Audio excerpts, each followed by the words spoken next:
Kindly subscribe this channel to enjoy more collection of moral stories. এক সময় great coral রিফের প্রাণবন্ত গভীরতায় সমুদ্রের প্রাণীদের একটি সম্প্রদায় বাস করত যারা প্রত্যেকেই তাদের স্বতন্ত্র ব্যক্তিত্বের জন্য পরিচিত ছিল। সেখানে অলি লোভী এবং আকর্ষণীয় অক্টোপাস ছিল, স্যাম স্বার্থপর হাঙ্গর এবং ফিওনা অলস দেবদূত মাছ। এই তিনটি প্রাণী তাদের নেতিবাচক বৈশিষ্ট্যের কারণে প্রায়ই সমস্যা সৃষ্টি করে। তবে ধারাবাহিকভাবে ৫টি রোমাঞ্চকর ও আবেগঘন ঘটনার মধ্য দিয়ে এক রৌদ্রোজ্জ্বল সকালে গুপ্তধনে ভরা একটি জাহাজ ডুবে যাওয়ার খবরটি প্রাচীর জুড়ে ছড়িয়ে পড়ে। অলি অক্টোপাস এটি সম্পর্কে প্রথম শুনেছিল। তার লোভ জ্বলে উঠল এবং সে নিজের জন্য গুপ্তধন দাবি করার জন্য জাহাজডুবির কাছে ছুটে গেল।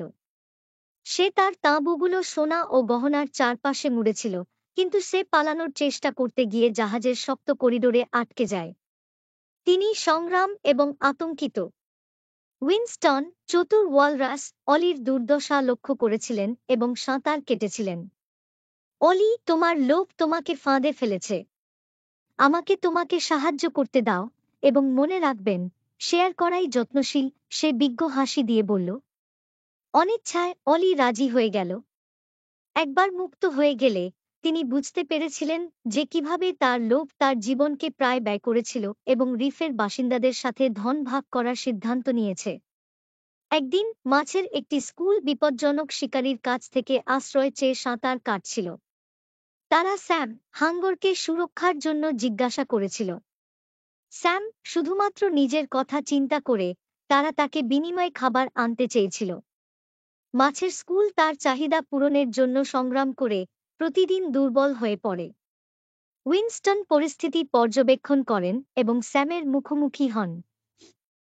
স্যাম, আপনি এই মাছের চেয়ে শক্তিশালী, কিন্তু প্রকৃত শক্তি দয়া এবং সুরক্ষা, শোষণ নয়, তিনি দৃঢ়ভাবে বললেন। স্যাম বিস্মিত হয়ে উইনস্টনের কথাগুলো ভাবল। তিনি কোনো শর্ত ছাড়াই বিদ্যালয় রক্ষা করার সিদ্ধান্ত নেন। তিনি যে কৃতজ্ঞতা এবং বিশ্বাস পেয়েছেন তা তাকে পরিপূর্ণতার অনুভূতি বোধ করেছে যা সে কখনো জানত না। ফিওনা, দেবদূত মাছ, তার সুন্দর শেওলা বাগান পছন্দ করত, কিন্তু এটি বজায় রাখতে খুব অলস ছিল। একসময় জমকালো ও প্রাণবন্ত বাগানটি অতিবৃদ্ধ ও অসুন্দর হয়ে ওঠে। তার অলসতা আক্রমণাত্মক প্রজাতির থেকে অবাঞ্ছিত মনোযোগ আকর্ষণ করেছিল, যা সমগ্র প্রাচীরের বাস্তুতন্ত্রকে হুমকির মুখে ফেলেছিল। উইনস্টন ফিওনার সাথে দেখা করেছিলেন এবং তার অবহেলার কারণে যে ক্ষতি হয়েছিল তা নির্দেশ করেছিলেন। ফিওনা, সৌন্দর্যের জন্য প্রচেষ্টার প্রয়োজন, এবং আপনার অলসতা শুধু আপনার বাগানেরই ক্ষতি করছে না বরং পুরো প্রাচীরেরই ক্ষতি করছে। আসুন এটিকে পুনরুদ্ধার করতে একসাথে কাজ করি, তিনি উৎসাহিত করেন। ফিওনা উইনস্টনের উদ্বেগ দ্বারা অনুপ্রাণিত তার বাগান পরিষ্কার করার জন্য শক্তি সংগ্রহ করেছিল। তিনি সুন্দর কিছু লালন পালন এবং বজায় রাখার আনন্দ আবিষ্কার করেছিলেন, যা তার চারপাশের সকলকে উপকৃত করেছিল। এক সন্ধ্যায় সম্প্রদায় আবিষ্কার করেছিল যে গ্রেট পার্লো প্রাচীরের জন্য ঐক্য এবং সমৃদ্ধির প্রতীক অনুপস্থিত। আতঙ্ক ছড়িয়ে পড়ে এবং দোষ দেওয়া হয়। অলি, স্যাম এবং ফিওনা তাদের ত্রুটি থাকা সত্ত্বেও মুক্তাটি খুঁজে বের করার জন্য একত্রিত হয়েছিল। প্রত্যেকে উইনস্টন তাদের মধ্যে যে পরিবর্তনগুলিকে অনুপ্রাণিত করেছিল তার দ্বারা অনুপ্রাণিত হয়েছিল। তারা অক্লান্তভাবে অনুসন্ধান করে এবং অবশেষে একটি ফাটলে আটকে থাকা মুক্তাটিকে খুঁজে পায়। একসাথে কাজ করে তারা মুক্তাটিকে মুক্ত করে এবং এটিকে তার সঠিক জায়গায় ফিরিয়ে আনে। তাদের মুখে আনন্দ ও স্বস্তির ছাপ স্পষ্ট। উইনস্টন গর্বিতভাবে হাসলেন, জেনে যে তারা তাদের স্বার্থপর আকাঙ্ক্ষার বাইরে বেড়ে উঠেছে। একটি প্রচণ্ড ঝড় প্রাচীরে আঘাত হানে, এর সমস্ত বাসিন্দাদের জীবনকে হুমকির মুখে ফেলেছিল। অলি আটকে পড়া মাছকে উদ্ধার করতে তার তৎপরতা ব্যবহার করেছিল, স্যাম তাদের নিরাপত্তার জন্য তার শক্তি ব্যবহার করেছিল এবং ফিওনা তার নতুন পুনরুজ্জীবিত শৈবাল বাগানে আশ্রয় দিয়েছিল। উইনস্টন প্রচেষ্টাগুলিকে সমন্বিত করেছিলেন, নিশ্চিত করেছিলেন যে সবাই মিলেমিশে কাজ করছে। ঝড় কেটে যাওয়ার পরে সম্প্রদায় অলি, স্যাম, ফিওনা এবং উইনস্টনকে ধন্যবাদ জানাতে জড়ো হয়েছিল। তিন বন্ধু বুঝতে পারল তারা কতটা বদলে গেছে।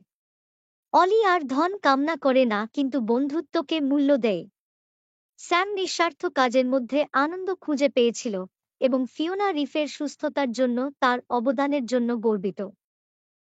উইনস্টন সম্প্রদায়কে সম্বোধন করেছিলেন, তার কণ্ঠ উষ্ণতায় ভরা।